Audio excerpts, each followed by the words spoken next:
Alrighty, as far as the injury report, Colby Parkinson will be limited today. He'll be questionable for the game.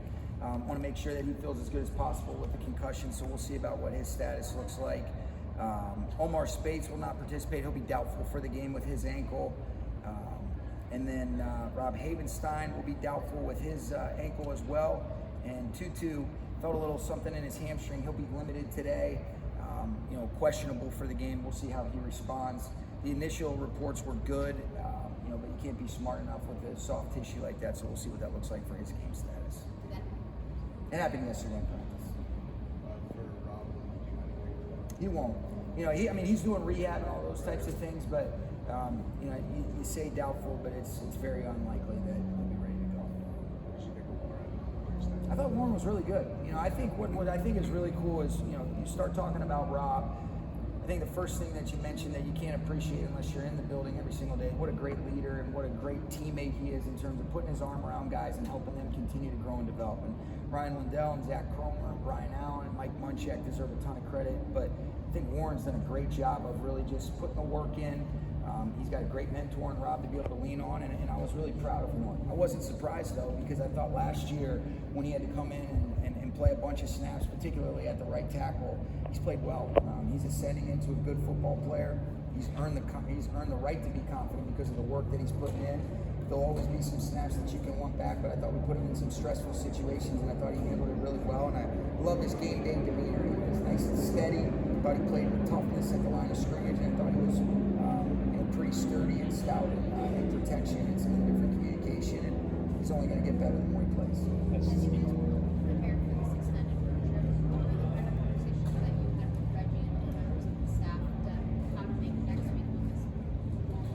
Yeah, a lot of those things are, a lot of that stuff, I give Carter Crutchfield a ton of credit, Reggie, Tony Pastor. There's a lot of people that are involved in terms of setting our players up for successful outcomes. And, I have a schedule, but you talk about where are we going to stay, what's the meeting, room structure. There's so many people, Dan Dietrichson, Brendan Berger, to be able to pick up and move your operation is a big deal. But in a lot of instances, Sarah, what I would say is we try to keep as normal of a schedule as possible, minimize the distractions, have us be able to get our work in, and that's, your hotel accommodations, all right, where are you going to practice, what does your meeting room structure look like, what does it look like even when we're going to travel out to London, and all those things. I have an understanding about it, and we collaborate on those decisions together, but I try to be, an expert in the areas that I'm responsible for. And my responsibility is to put our players in the best positions to be successful, and that's why you defer to them. And then I'll also kind of sign off on some of those things. But that's a lot of conversations and dialogue that exists kind of in the summer, and then those wheels are set in motion, and then I just want to be able to focus on football and making sure our guys have good experiences. I know you guys still practice today, but has Steve practiced and played the way you expected? He has. He's done a good job. I've been pleased with Steve. He's shown that he's ready to go, and Steve's in there and playing like the player that we know and love and that he's capable of. A lot of good things have happened, and I think it's a luxury that we've been able to develop, that you feel like you have a starting capable player in Justin Biedisch that's earned a lot of experience. He can really play all three interior spots, but I expect Steve to be ready to roll and do his thing on Sunday. I was asking some of your players how a long trip like that changes or how they have to adjust their own personal kind of things they do during the week. What'd they say? Well, they were talking about there will be things in place by the team, but in terms of body work and some of the things they're accustomed to doing in terms of a routine. I'm just curious, you've been through this kind of before on an extended trip, but you're a dad now, your life has changed. How, if at all, does this change? Fortunately, my family will be out there. Okay. Veronica being from the DC area, she's flying out with Jordan today, and they'll be there. It'll give her a chance to be able to see, some family and some friends, and so I'll keep it as normal as possible. What I like about these things is, you get a chance to be around the guys a little bit more because of the nature of what this trip entails. And then our group, as it relates to, I know you weren't really asking about it, but Reggie and his group do as good a job to try to keep that normalcy for whatever they need to do to be at their best. And, going back to even Sarah's question, that was a part of it. But I'm a pretty simple guy, as I think you've come to know. I'm really interested in, let's do a great job of being at our best on Sunday against the Ravens, and then after that, I'll worry about after that. But try to keep a normal rhythm and routine. You just might be in a different location, but got the film, got the field. Most importantly, we got the players. We'll be in good shape. He has.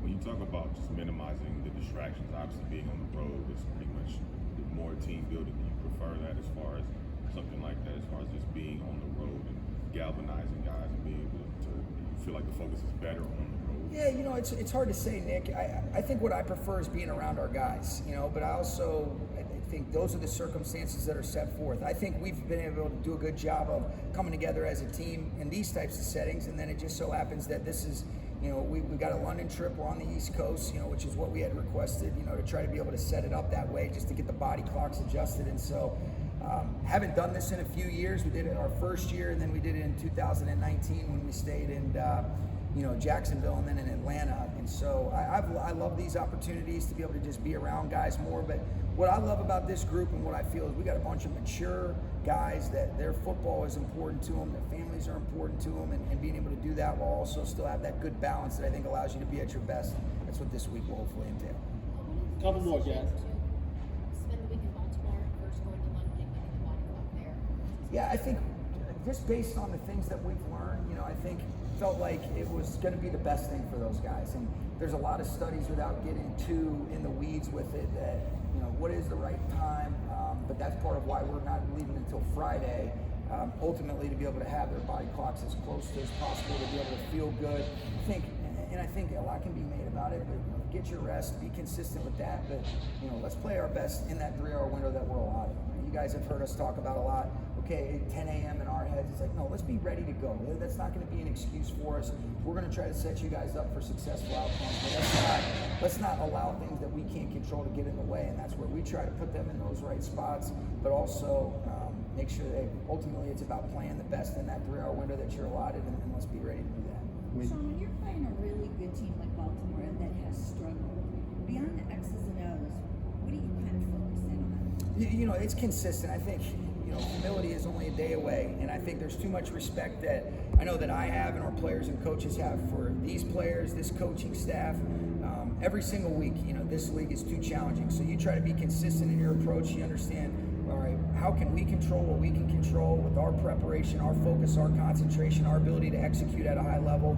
Then there's a personnel and a scheme element to it, but it doesn't change anything other than just the respect that I have for Coach Harbaugh, that group of coaches, the players, and it's a really prideful, very successful organization in a lot of instances. When you look at them over time, you try to mimic and emulate a lot of the things that they've done at a high clip that I have tremendous respect for. Coach, how does the opposition executing a trade in the middle of a week impact your preparations?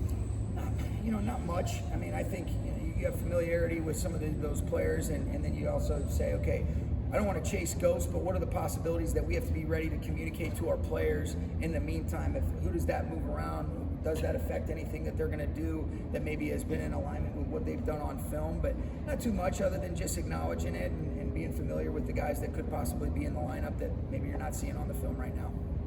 When you have a young player like Terrence Ferguson who had some setbacks and stuff, but then shows up in the last game with that kind of catch, do you guys as a coaching staff kind of go, okay, we have to start using this element? I think you want to make sure that you're putting guys in positions to have successful outcomes. So no question. And there is, I think I was talking to a lot of guys about this. This is a long season. Everything matters, but you want to continue to build guys up throughout, and this will be a little blip in the radar, when you look back on the totality of the season. But how do we continue to maximize it? He's answered the bell with all the opportunities that he's had, been really pleased with them. And, if he continues on this trajectory, the answer is yes. You want to continue to get him more and more involved. Okay.